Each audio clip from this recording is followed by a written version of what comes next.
I gave up my dreams to save someone I loved, but when I finally walked away they called me selfish.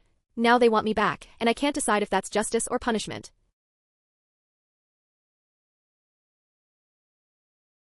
My sister Rose, she was meant to be a surgeon. She was this close to finishing her residency when life sucker punched her. Our brother Jack got hit by a truck. Just like that, his legs were gone from under him forever. And here's the thing, out of everyone in our family, Rose was the only one who actually stepped up. Mom? Too old, back problems. Dad? Heart condition. Our other brother Jake? Living it up across the country with his picture-perfect wife and kids. Me? I was a complete mess. Addicted to painkillers, barely hanging on to my own life, let alone capable of helping anyone else. So Rose took Jack in, swearing it would be, just until we figure something out. But weeks turned to months, months to years. And before we knew it, 15 years of lifting him in and out of bed, monitoring meds, chauffeuring him to endless appointments. 15 years without a single real break. And the rest of us? We just let it happen. Then last month everything shifted. Rose got an invitation to her best friend Ashley's wedding. They'd been inseparable since middle school. Ashley had postponed the wedding 3 times hoping Rose could make it. This time? No more reschedules. It was now or never. Rose hadn't asked any of us for help in years. But this time she did. She called a family meeting at Mom's house. Made coffee. Baked Dad's favorite banana bread. She even had this hopeful little smile when she set a folder on the table. I've already saved half, she said, sliding us a printed estimate. If everyone could pitch in just $200, I can hire a licensed respite nurse to stay with Jack for 1 week. She'd even made a whole slideshow, photos of the nurse, the credentials, Jack's care schedule printed and laminated. It was so reasonable. So doable. And then, Jake went first. Rose, you know Sarah just got her braces. That orthodontist is bleeding us dry. Mom started talking about the new roof. Dad brought up his fishing trip, non-refundable. Rose didn't even bother asking me. Back then she knew my answer wouldn't matter. She just sat there, hands covering her face, taking the rejection in silence. Maybe she would have forgiven us if it had ended there. But it didn't. Because the next week, Jake was posting selfies from Disney World. $7,000 for 5 days. Mom uploaded a picture from her book club showing off a brand new designer bag, $800 price tag visible in the uncropped photo. Dad? Not only went on his fishing trip, but upgraded to the VIP package, bragging about the private guide and gourmet meals. I texted Rose to check in. No reply. 2 weeks after the wedding, we were all crammed into Mom's dining room for Sunday dinner. Jake complained about Disney crowds. Mom kept stroking that purse like it was a pet. Dad wouldn't shut up about a fish he almost caught. And Rose, she was quietly cutting up Jack's food like always. Then Jack dropped it. Hey Rose, show them that video Ashley sent from the wedding. Her face went pale. Later, Jay. But Jack was on a roll. No, they should see this. He propped up his iPad. On screen, Ashley's sister was at a mic, talking about how Ashley had saved an empty chair for Rose, the sister who's given everything for everyone else. Then the camera panned to the chair, Rose's photo taped to the back, surrounded by flowers. Silence. Jack scrolled again. Oh, and look at the comments on Jake's Disney post. Screenshot after screenshot, people asking why Rose never got a vacation. One from Ashley herself, must be nice, meanwhile your sister can't even make it to my wedding. Jake slammed his hand on the table. Jack, that's enough. But Jack wasn't finished. He pulled up Mom's purse photo. Funny how there's always money for everything except helping Rose. And that's when Rose finally spoke. Not with anger. Not even with tears. She laughed. A sound so hollow it made the hairs on my arms stand up. Then she stood, grabbed the whiteboard off the wall and started writing. Jake Disney trip, $7,000. Mom purse collection this year, $3,200. Dad fishing trips, $5,500. She kept going, every vacation, every splurge from the past year. At the bottom? The total. Then, in small letters, all I asked for was $800 split 5 ways. When she turned around, her voice was shaking but steady. I haven't seen a dentist in 3 years. I cut my own hair. I've worn the same scrub since 2015 because every dollar goes to Jack's care. And I have never complained. Not once. Until now. Mom opened her mouth to speak, but Rose held up a hand. I got a call from Massachusetts General yesterday.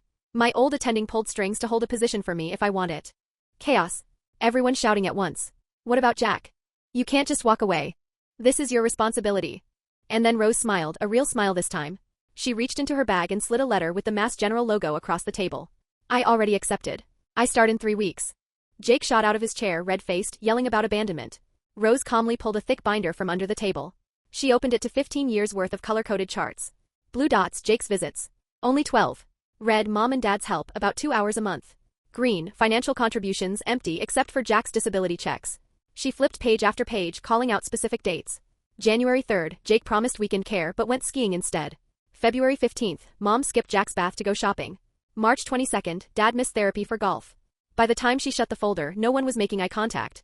Her voice cracked when she asked, "You really think I'm abandoning Jack, after you all abandoned us for 15 years?" And no one, not Mom, not Dad, not Jake, could say a single word. Rose pointed at Jack, who was already swiping to the next file on his iPad. The screen lit up with a shaky video, Rose in their dim apartment kitchen at 3 a.m., quietly sobbing while lining up medications. The timestamp? Christmas morning. While the rest of us had been passed out from overeating, she'd been up alone doing this. Jack's voice came soft but steady. She didn't even know I recorded that. But it happens every night. Mom opened her mouth, but Rose cut her off and dropped another grenade.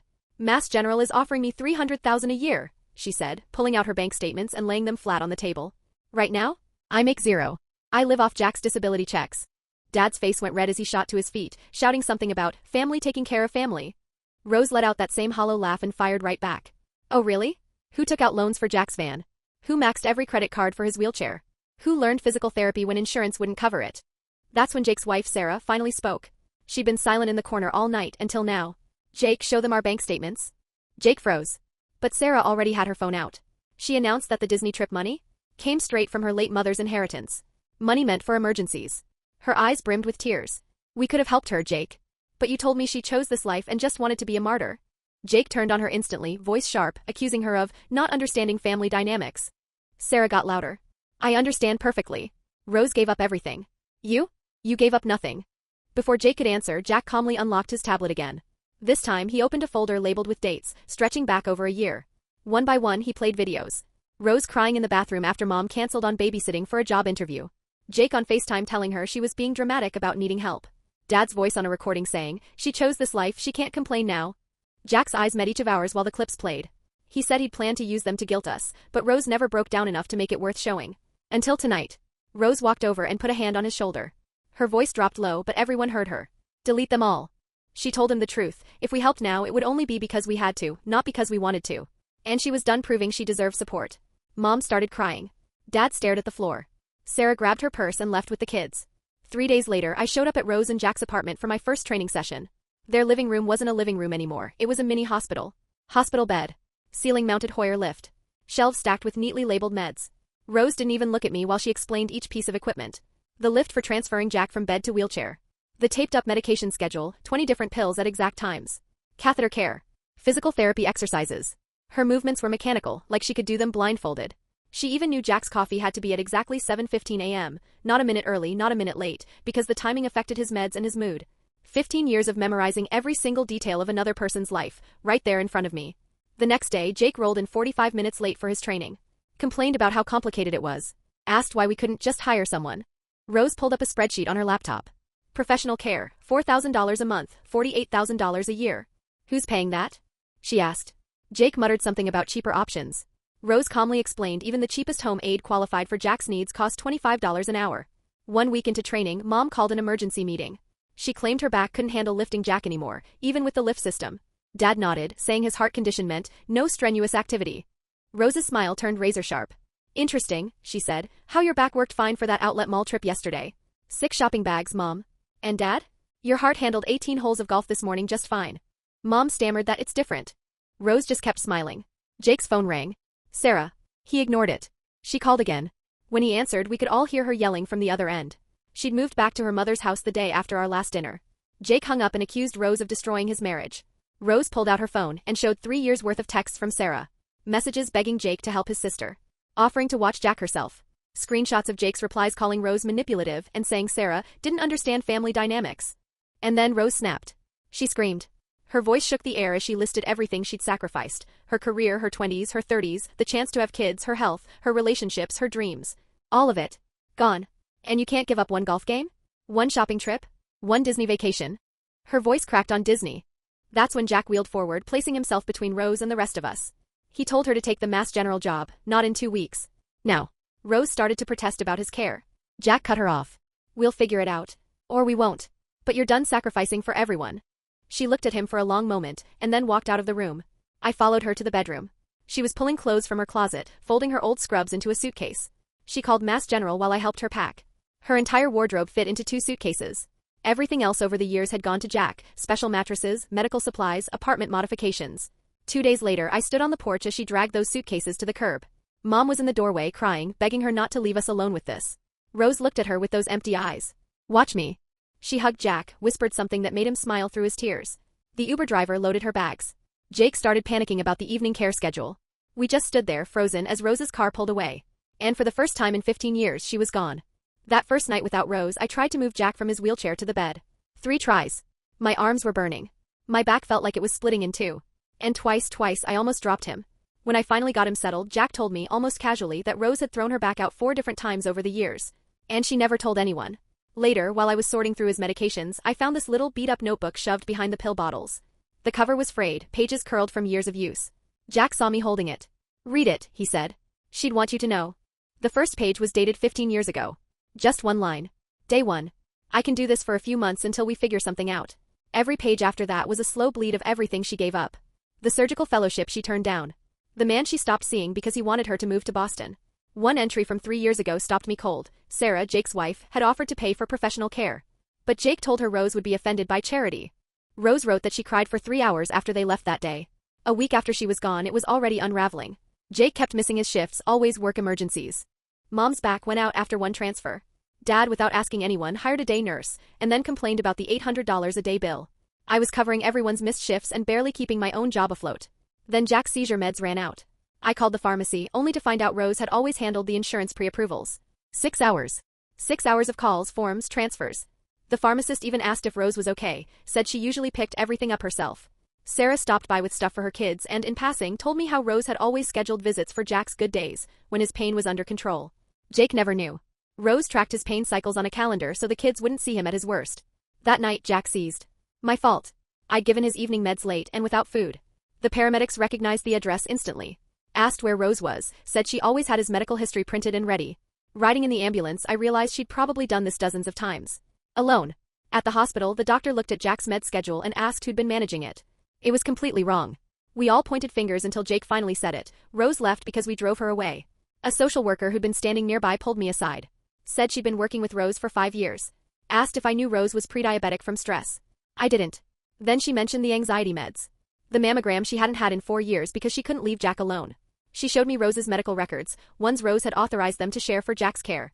The guilt hit so hard I had to grab the wall. 2 weeks later, we were still floundering when Dr. Harrison called the house. Said Rose had asked him to check on Jack, but was trying not to interfere. Mom snatched the phone and started yelling about how Rose abandoned us and almost killed her brother. Dr. Harrison waited until she finished. Then, in the quietest voice, he said, "She gave you 15 years. What did you give her?" And hung up. That night I couldn't sleep. I pulled up Rose's Facebook, barely used. Her last post 3 years ago, Jack at physical therapy. Caption about his progress. I scrolled back years. Every single post was about Jack's milestones. Nothing about her own life. The next morning, a thick envelope showed up from the care facility Rose had once researched. Inside was a full program, physical therapy, social activities, even job training, that could have given Jack an actual life, not just existence in Rose's apartment. That same week, Jake's divorce papers arrived. In them, Sarah's lawyer stated she tried to help Rose for years, but Jake wouldn't let her. That watching Rose give up everything while Jake did nothing was part of why she left him. At dinner, Mom broke. Sobbing into her mashed potatoes, she admitted she'd been jealous of Jack always calling for Rose instead of her, so she convinced herself Rose wanted it that way. Dad just held her while she cried about failing both her kids. 3 weeks after Rose left, Jack came home from the hospital. He wouldn't eat. Kept saying he'd taken everything from her. He wasn't wrong. And none of us knew how to fix it. Then Ashley, Rose's best friend, called. Said Rose was thriving at Mass General, brilliant as everyone knew she'd be. But that she cried every night about Jack. That she loved him more than we deserved. And then she hung up. I tried starting a group chat to coordinate Jack's care. It devolved immediately into fights about schedules, blame, and money. And watching them, Mom, Dad, Jake, bicker over every scrap of responsibility made me realize. Rose had been doing this all alone for 15 years. With no one to vent to. No one to help her figure it out. Sarah had tried to help her for 3 years. Jake called it family dynamics. That's like calling a house fire a heating issue. The irony? Jake blaming Rose for his divorce when Sarah left him because he wouldn't help her. Poetic justice. I went to clear out Rose's old room to make space for Jack's medical gear. That's when I found it, her acceptance letter to Johns Hopkins. Full scholarship. Top candidate for their surgical program. A sticky note was attached, maybe someday. The date? Last month. Meaning she just looked at it. Still dreaming. And we'd stolen it from her. That week, Jake called another family meeting. Announced he'd hired a full-time caregiver for Jack, splitting the cost between us. Mom and Dad immediately protested about fixed incomes. Jake laughed and pointed out Dad's fishing trip cost more than 3 months of care. The caregiver showed up once, saw the screaming match over money, and quit on the spot. I moved in with Mom to help, but the truth? I was useless at the medical stuff Rose made look easy. Within a month, Jack had lost 15 pounds because I kept missing his meal times and supplements. His therapy sessions sat untouched because I didn't know how to guide him through them. The house began to smell faintly of old medical equipment I didn't know how to clean. And I realized. I was failing him worse now than I had back when I was using. At least then I had an excuse. One afternoon I was hunched over the kitchen table, trying to decode Jack's medication schedule, the one Rose used to run from memory like it was second nature. That's when the phone rang. It was Dr. Harrison. He told me Rose had just won a major research grant, and that she wanted Jack to know she was dedicating it to him. Jack smiled for the first time in weeks. Whispered, "She's finally free." The next week, Sarah brought her kids by. My nephew kept tugging on her sleeve, asking where Aunt Rose was, because she's the one who makes Uncle Jack laugh. Sarah tried to explain that Rose had a very important job now. The boy just tilted his head and asked, "More important than Uncle Jack?" Nobody had an answer. I started going back to Al-Anon meetings. This time not for my addiction, for my family. And I kept hearing the same story. One sibling gives up everything while the rest live their lives. One woman said, when they finally leave, the guilt is unbearable, because you can't pretend anymore that it was fair. 6 weeks after Rose left, Mom clutched her chest and we rushed her to the ER. She kept mumbling Rose's name, saying Rose would know what to do. The doctor said it was stress-related. All I could think about was how much stress we'd piled onto Rose, and never once worried about. Jake stumbled into the hospital drunk, screaming about his wife leaving him, about his sister hating him, about how he couldn't take care of Jack. Security had to drag him out. Dad broke down in the waiting room. Said he was too old, too weak, and that he should have been honest from the start instead of letting Rose carry the weight alone. The next day, the insurance company started denying Jack's claims left and right. That's when I learned Rose had been fighting them for years, appealing, gathering documentation, finding loopholes, and had saved us something like $200,000 over 15 years without ever telling anyone. We called in a social worker. She sat us down at Mom's table, flipped through Rose's old records, then looked Jack over. "I'm going to be blunt," she said. "Your family is harming him." Jake started to argue, but she cut him off. Jack's condition has declined more in the last 2 months than it did in the last 5 years with Rose. Mom cried. Dad stared at the wall. Jake kept glancing at his phone. 2 months later, I'd taken unpaid leave from work just to keep Jack's care going, because nobody else would step up. My bank account was draining, every cent going to meds, therapy, special foods. I was eating ramen just to stretch the money. My back was shot from lifting. I barely slept between his night needs and the constant financial panic. Then one morning I walked in and found Jack unconscious. Empty pill bottle on the nightstand. He'd been hoarding pain meds. Took them all at once. The paramedics worked on him for 20 minutes before getting a pulse. His note was short, sitting right on the pillow. "I won't let anyone else suffer like Rose did because of me." In the ER, they pumped his stomach and put him on a ventilator. He was moved to the psychiatric ward, all locked doors and sterile walls. The psychiatrist met with us after 3 hours with Jack. No sugarcoating. She said his depression came from years of guilt over ruining Rose's life and from anger at us for letting it happen. She said he needed intensive therapy and professional care, and very pointedly told Mom and Dad that did not mean staying in our house. I walked outside shaking and called Rose. She answered immediately, panic in her voice. "Is Jack okay?" I told her everything, the pills, the note, the psychiatrist's words. There was a long silence. I thought the call had dropped. Then she said, "I'll be there in 3 hours." And hung up. Exactly 3 hours later, Rose walked through those hospital doors, looking exhausted but laser-focused. Every nurse and doctor lit up when they saw her, hugging her, asking about Boston. An older nurse clasped her hands and said, "Jack was so lucky to have you." Rose's smile cracked. Was he really lucky though? When she stepped into Jack's room, he just broke. Sobbing, apologizing over and over. Saying he'd ruined her life. She held him tight, told him he hadn't ruined anything, but she'd been dying inside, and she had to choose to live. Then she turned to face us. Her voice was calm but cold enough to cut. She told us she'd been seeing a therapist at Mass General who diagnosed her with complex PTSD from years of caregiver burnout, and that the therapist said we were textbook codependent enablers, letting one person suffer so the rest of us could avoid inconvenience. Mom tried to speak. Rose kept going.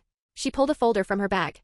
Said she'd hired a lawyer and was prepared to sue for financial restitution for 15 years of unpaid caregiving, market rate for a full-time caregiver, which came to about $900,000. Or, we could agree to place Jack in the professional facility she'd already researched and split the costs fairly. Jake shot up, slammed his fist on the table, yelling, "You can't sue your own family!" Rose didn't even flinch. She pulled out her phone and started reading off Sarah's texts from the divorce case. Receipts for $40,000 in Disney trips, $75,000 Mom had spent shopping, $60,000 Dad spent fishing. "Want me to keep going?" she asked. Then she put the phone away and her voice softened, but stayed firm. "I'm not trying to destroy anyone. I'm trying to save Jack. And maybe teach you that love isn't just words. It's showing up. Sacrificing. Doing the hard things even when they hurt. And none of you have loved either of us enough to do that." The next morning, Rose drove. Jack sat in the passenger seat, staring out the window as the trees blurred past. Mom and Dad followed in their car, and Jake was already waiting in the facility parking lot, eyes puffy from the night before. The director, tall, gray hair pulled into a neat bun, shook Rose's hand like she'd been waiting for her. She led us into a conference room with big glass windows overlooking a garden. Rose had sent everything ahead of time, Jack's medical history, his therapy notes, his daily care schedule down to the minute. The director nodded through every page, pointing out exactly how they could handle each part. There were photos of the therapy pool, the adaptive equipment, even a list of social activities Jack could join. When Rose asked about visiting hours, the director said family could come whenever they wanted. And once Jack got settled, he could even go out for day trips. I kept watching Rose, still in her old worn scrubs, hands folded, asking the kinds of detailed surgical questions you knew she'd been carrying around in her head for years. When the director said all she needed was our signatures on the financial agreement, Rose slid a folder across the table, every document in order, ready to go. Jack wheeled himself to the window, watching two men his age play chess on the patio. And when the papers were signed, Rose simply said, "He'll be here tomorrow." She handled it like she was closing a corporate deal, except the stakes were her brother's life. 15 years of free labor, almost $1 million worth. Who knew? Back in the parking lot, Jack asked Rose if they could ride back alone. The rest of us could follow. In her car, he reached over and took her hand. Told her he wanted to go to the facility, not because he was giving up, but because he wanted her to finally live. Rose squeezed his hand and said maybe now they could just be siblings again, visiting each other instead of her being his nurse. That evening, in her apartment, she pulled out her laptop and showed him pictures from Mass General, her lab, the team of doctors in white coats, the kind of equipment you only see in medical journals. She showed him the tiny apartment she'd found near the hospital. The coffee shop on the corner where she was teaching herself how to just sit and read without guilt. There was one photo of her in scrubs, standing beside Dr. Harrison. She looked genuinely happy. For the first time in 15 years. Jack stared at that photo for a long time before pulling her into a hug. 3 days later, we were in a downtown law office. Rose's lawyer, older man, thick glasses, spread papers across the table. She had two options: file the lawsuit for financial negligence, or sign a structured agreement to cover Jack's care. The facility cost? $4,000 a month. Split 5 ways, that was $800 each. The exact amount Rose had asked for so she could go to Ashley's wedding. No one said it out loud, but we all felt the weight of that number like a stone in our stomachs. Mom started to cry, saying she couldn't afford $800. The lawyer slid a bank statement toward her, $1,100 on decorative pillows just last month. Dad started talking about his fixed retirement income, until the lawyer pulled up his boat payments. $950 a month. Jake stayed quiet until the lawyer turned over his credit card statements, Disney trips, expensive dinners, money burned while Rose wore the same set of scrubs from 2015. Then the door opened. Sarah walked in, holding a manila folder. Said she was there as a witness, and she'd been documenting everything for 3 years. Every broken promise. Every ignored request. Every time Rose had begged for a single weekend off. She handed the lawyer a USB drive. He plugged it in. Screens lit up with text messages, emails, even recorded calls of Rose crying, asking for help and getting brushed off. Jake signed first. Didn't look at anyone. Mom and Dad followed, hands trembling. I signed last. Rose didn't look triumphant. Just tired, the kind of exhaustion you can't fix with a signature. A week later, we were at her apartment, packing Jack's things. Rose had already labeled everything with his name, made instruction sheets for his meds, his daily routine, his food preferences. She'd even printed photo guides for how his room should be arranged, down to which side of the bed and how many pillows for his back. The facility nurse helping us said she'd never seen a family this prepared. Jack had his own surprise.